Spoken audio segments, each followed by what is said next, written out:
Laurent Ruquier, né le 24 février 1963 au Havre, est devenu une figure emblématique de la télévision française grâce à sa présence charmante et à son style éloquent. Sa carrière peut laisser penser que la tristesse est un luxe, mais il finit par l'admettre, la plus grande tristesse de sa vie ne vient pas des erreurs professionnelles, mais de la conscience du professeur en manque d'amour, qui se sent vide au milieu de relations profondes et solides, même si, extérieurement, il sourit toujours, convaincu de ne jamais être seul.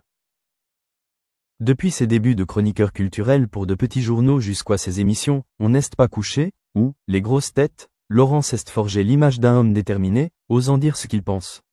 Mais derrière son agilité se cache une solitude silencieuse, celle de quelqu'un qui doit toujours faire ses preuves. Il a dit un jour « Je joue un rôle où je n'ose pas coucher avec la vraie personne ». Il semble qu'il ne se soit jamais autorisé à exprimer ouvertement sa tristesse, de peur de détruire son image de présentateur fort et apprécié. En amour et en mariage, Laurent a connu 2 mariages, avec Thierry Chaise, puis avec Fionn Le Ben, qui ont tous 2 joué un rôle important dans sa vie. Mais il a finalement admis que la plus grande tristesse ne vient pas du divorce, mais du sentiment de perte de liberté intérieure, un sentiment que l'amour ou le partage ne peuvent compenser. Il a déclaré « J'aille peut-être quelqu'un à mes côtés, mais le partage ne suffit pas à guérir les blessures intérieures. » Il a admis s'être senti autrefois comme un fardeau invisible, « J'avais peur que ma femme voie ce que je ne partageais pas. » Cependant, c'est son ex-femme et ex-compagne, en particulier Fionn, qui a révélé de nombreuses choses qui ont aidé les gens à mieux comprendre la tristesse qu'il cachait. Fionn a un jour discuté avec Laurent de son « semblant éprouver un vide sans mots », lorsqu'il tournait ou écrivait, l'homme souriait, mais ses yeux ne souriaient pas. Il avait besoin de son propre espace, non pas pour s'évader, mais pour se retrouver, a expliqué Fionn. Ce n'était pas une plainte, mais une reconnaissance bienveillante de la sensibilité de Ruquier, qui avait l'impression d'être trop présent, sans vraiment trouver sa place. La santé de Laurent, bien que non liée à une maladie grave, était une manifestation de sa tristesse accumulée. Il souffrait d'insomnie, de stress post-traumatique et d'un léger déficit immunitaire, surtout lorsque les émissions de télévision étaient à leur apogée. Interrogé sur son manque de sommeil, il a répondu « Je ne dors pas, car quand je suis triste, je vis hors du temps. » Ce n'était pas qu'il ne pouvait pas s'allonger, c'était plutôt qu'il avait peur de se réveiller au milieu de la nuit et de trouver le vide entre ses pensées, ses relations, ses rôles tendus.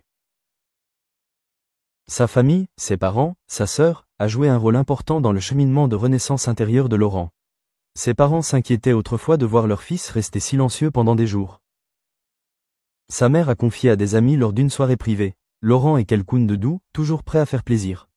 Mais il y a des jours où je vois mon fils regarder au loin, là où l'attend le moment sans rire. » Sa sœur, une femme réservée, a compris que son frère avait besoin d'être guéri par le silence et l'écoute, et non par la lumière de la télévision. Lorsque Laurent a avoué publiquement pour la première fois sa plus grande tristesse, le sentiment de ne pas pouvoir donner assez aux autres, beaucoup ont été surpris. Non pas à cause de la douleur, mais à cause de la fréquence de ses apparitions. On considère toujours la présence d'une foule comme une source de soulagement, et non comme un fardeau.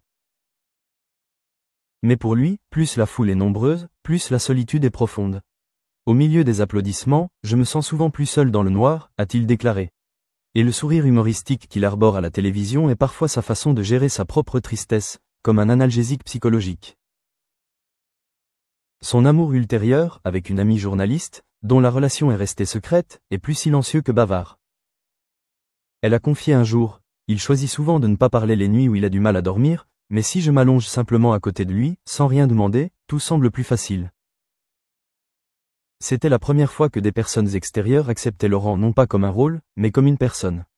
Il a déclaré « Je n'avais pas besoin de dire quoi que ce soit, il y avait juste quelqu'un là. » Finalement, Laurent a déclaré que ce pourquoi il souhaitait qu'on se souvienne de lui n'était pas celui d'un présentateur profond, ni celui d'un humoriste, mais celui d'un homme qui osait avouer sa propre tristesse, qui osait l'affronter entre les projecteurs et le clavier, même après un fou rire d'1 minute à l'antenne. Il comprenait que les émotions existent naturellement et vibrent dans chaque cœur humain, mais personne ne les a prises au sérieux sous un costume comique, dans une nuit sombre, dans un rire franc mais le regard vide. Laurent Ruquier sort désormais de l'ombre de la perfection télévisuelle pour entrer dans la lumière de l'imperfection personnelle. Il se tient là, sans exiger de compréhension, mais avec au moins le désir de dire « Je pensais que l'absence n'existait pas. » Maintenant, je comprends que c'est une tristesse qu'aucun amour ne peut guérir. Mais si je ne l'admets pas, comment puis-je apprendre à m'aimer et à me comprendre ? Et la dernière chose que nous comprenons de lui, c'est que la tristesse n'est pas un signe d'échec, mais une porte ouverte à l'empathie et à la vérité. Laurent a franchi cette porte, dans la gloire et le silence de chaque nuit, pour apprendre que, être fort n'est pas l'absence de faiblesse, être aimable n'est pas l'absence de tristesse.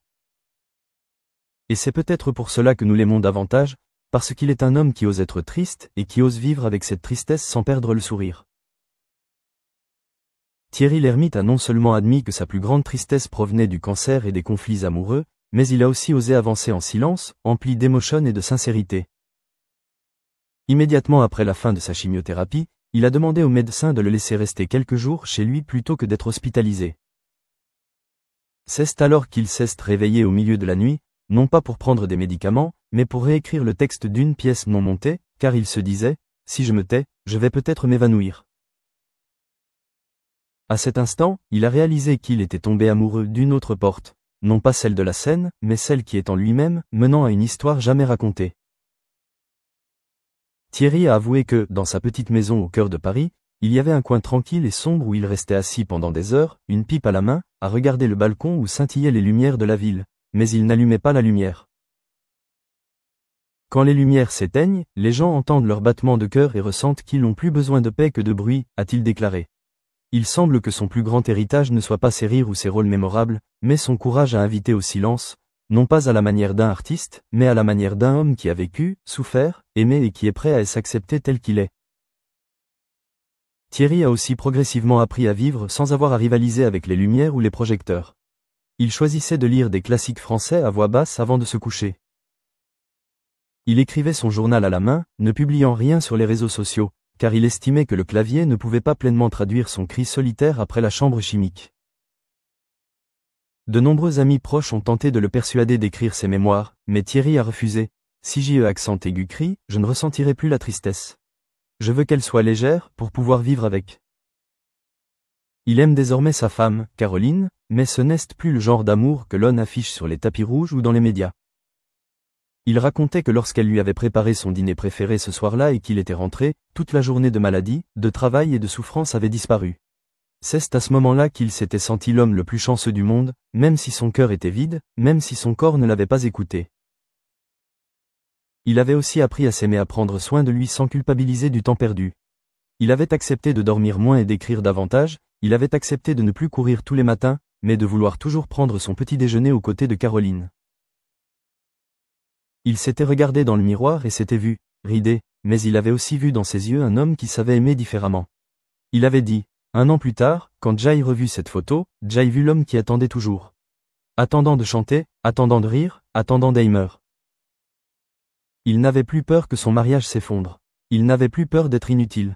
Il pensait que cela suffisait à faire réapparaître la tristesse, mais il a fini par découvrir que la tristesse n'était apparue que parce qu'il ne l'avait pas laissée sortir. Maintenant, elle le fait. Et lorsqu'on admet la tristesse, elle cesse d'être un cauchemar, mais perd peu à peu son caractère imposant. Il disait qu'il y avait des jours où il était malade et pleurait, c'est vrai. Mais il y avait aussi des jours où il était malade et ne pleurait pas, c'est vrai. Et le vrai